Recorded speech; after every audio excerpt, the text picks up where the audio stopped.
السلام عليكم ورحمة الله وبركاته. أعوذ بالله من الشيطان الرجيم. بسم الله الرحمن الرحيم. للذين اتقوا عند ربهم جنات تجري من تحتها الأنهار خالدين فيها وأزواج مطهرة ورضوان من الله والله بصير بالعباد. ورونو زمنګ او ستاسو په منځ کې هغه څوک الله عز وجل ته محبوب دی چې هغه کې تقوی، هغه کې فرزګاری، هغه کې د الله عز وجل نویری.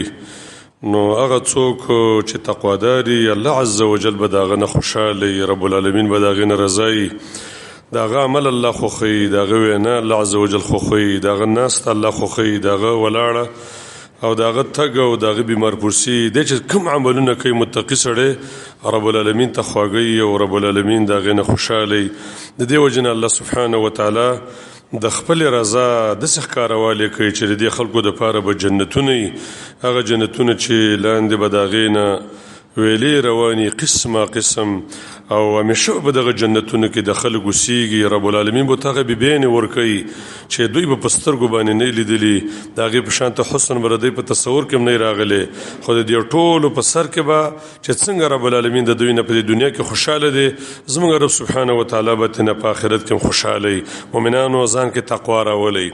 متقی سره چاته وي په سر چټول باندې نه کیږي، په جامه چربوزه کول باندې نه کیږي، په ترخصو جامو باندې نه کیږي، په اسې ویختانو باندې نه کیږي، په اسې لفظي او د ښکارا ډیزاین باندې تقوا نه راځي.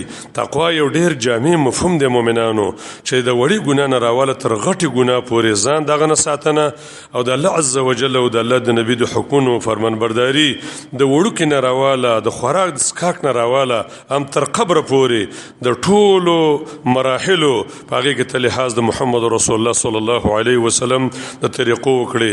د دې وجنه یو روایت کې راځي متقی سره دا دی چې دا د شبهات نم ځان بچ کوي. یو شی صریح حرام دی خو پرې دا چې یو شی کې شبهه ده چې ردا به حلالي که حرام وي څنګه وکم، بس دا مؤمن پرې دي ته متقی انسان وي. متقی ته وایي چې شرک نه ځان بچ کوي، بابا ته بندګي نه کوي، قبر ته بندګي نه کوي، د ولی نه غواړي، څادر پاغي باندې نه غواړي، داغه نه ویره نه کوي، داغه نه د بچو ته منه کوي، داغه نه د ورګ ته منه کوي، داغه نه د غلبې ته منه کوي، هغه نه نستونه نه غواړي.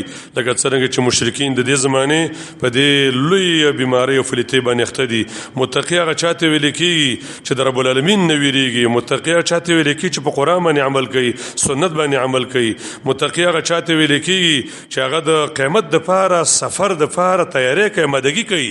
نن چې موږ ګورو د کور د پاره مدګي ده، سفر د پاره مدګي ده، د باراني ملکونو د پاره مدګي ده، د موږ استاد د ملمنو د پاره مدګي ده. هیڅ څوک د دې نه خبر نه دی چې ما باندې مرګ روان دي، زمانه خزوانان خبردار رب العالمین لړ او هغه هیڅ قسم د تیاری نه کړي. زم رب العالمین ته مخامخ کېږم او تیاری د غیر لپاره پکار دي. لکه علی بن ابي طالب رضی الله تعالی عنہ فرمای تقوا دې ته ویل کېږي چې الخوف من الجلیل والعمل بالتنزيل والقناعه بالقليل. په لږ رزق باندې خوشاله خو حرام نه کوي. غړ دفتر دی خو د حرام دی، د رشوتونو دی، د غدارۍ دی، د دوکو دی، د قتلونو، د ظلمونو، د وینې توکېدلو الته مشورې د نه غختل کی. خو دغه ځای نه ځان وساتي په لږ رزق په خپل په معمولی پټي باندې بازار کې په سودا خرڅولو باندې د ریړې باندې دی باندې گزاره وکي. خو یې چې دې شي نه ځان بچ کوم دي ته متقی وي. اول استعداد لیوم الرحیل، د قیامت لپاره یو انسان آمادګي وکي.